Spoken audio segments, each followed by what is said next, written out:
Hi, I'm Heather from KU Booktubes, and today is my Kindle Unlimited TBR. I average between 10 and 20 KU titles every single month, including DNFs because I DNF a lot. But I use Kindle Unlimited constantly. Constantly. So these are the ones that I currently have checked out for November. I'm looking forward to doing December's too because I'm going to try and include all the Christmas titles that I'm going to be reading. But for November, here we go.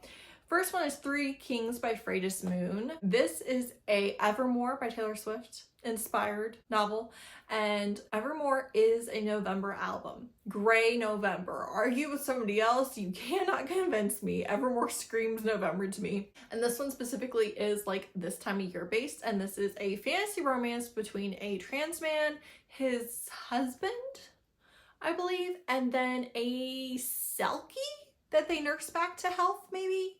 So it is polyamorous, there is breeding, they are maybe struggling with infertility, but I believe that there's pregnancy in this book. So know that going in, but if I'm gonna read it, I'm gonna read it now. I wanted to read it honestly since it was announced, but it finally got added to Kindle Unlimited. So I'm very excited about it. And this might be in a fantasy romance vlog that I'm currently filming with mixed results. Some good, some not good at all. So I have a couple more for that. And then I have Upside Down by N.R. Walker. This is a recommendation from Steph at Novelty Corner. And specifically, I have it for the Australian readathon that she is hosting, along with Mel.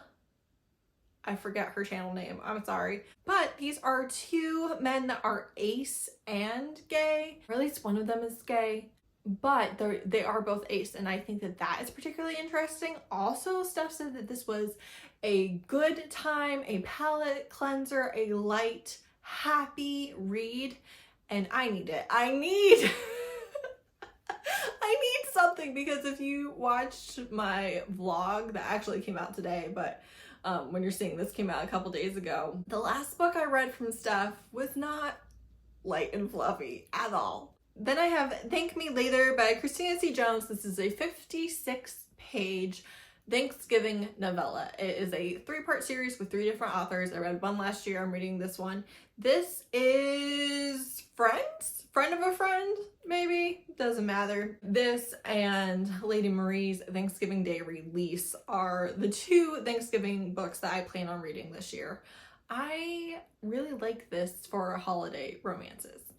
I know everyone reads the Christmas ones, and I read some Christmas ones too, but I think the Thanksgiving romances are underrated. Then I have Fear the Flames by Olivia Rose Darling. This is a recommendation from Jan at Jan Agaton.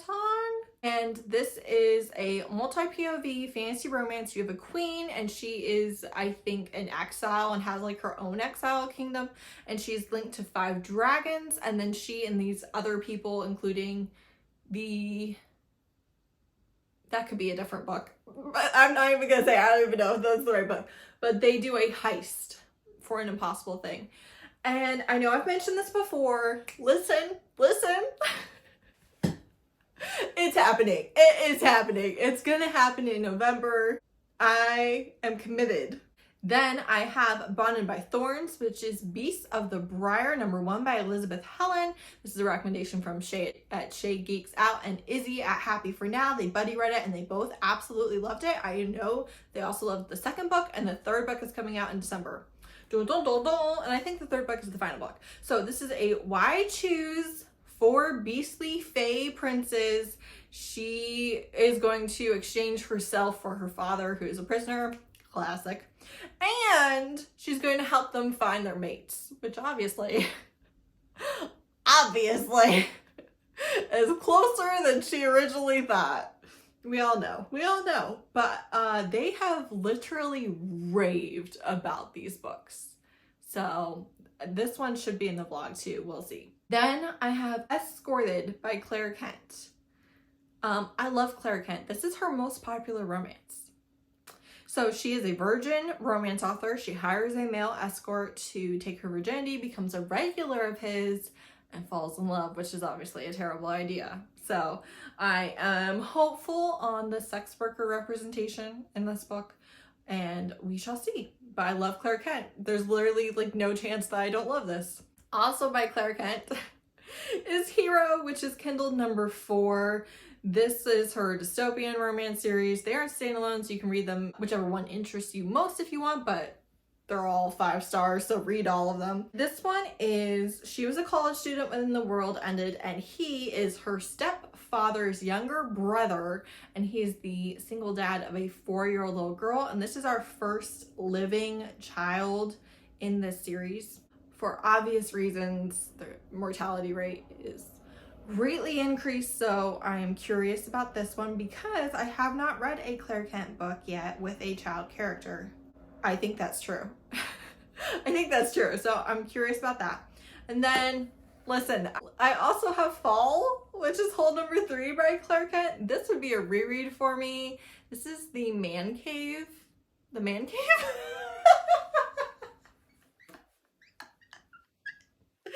No.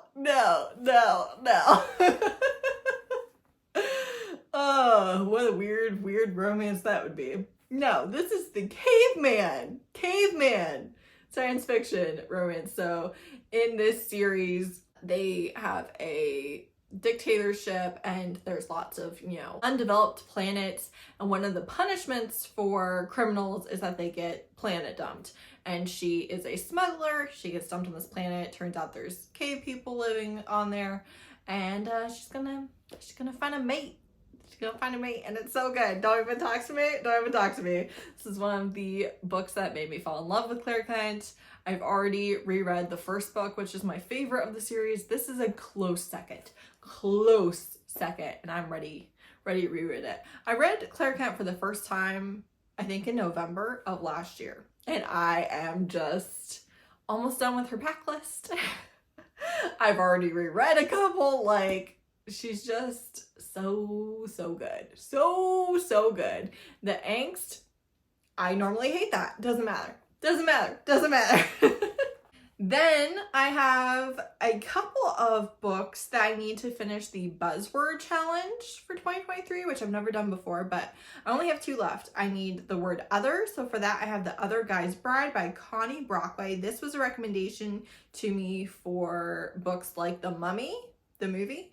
And she pretends to be someone's fiance. She's looking for a lost treasure city thing. He's escorting her, but he thinks she's engaged to somebody else, but she's not, because it's not really her, because she's a single lady and can't travel, so she's pretending, I'm hopeful. Then I also need a weather word, and for that I have Snow is Woman by Hallie Bennett. I do not think this is gonna be good.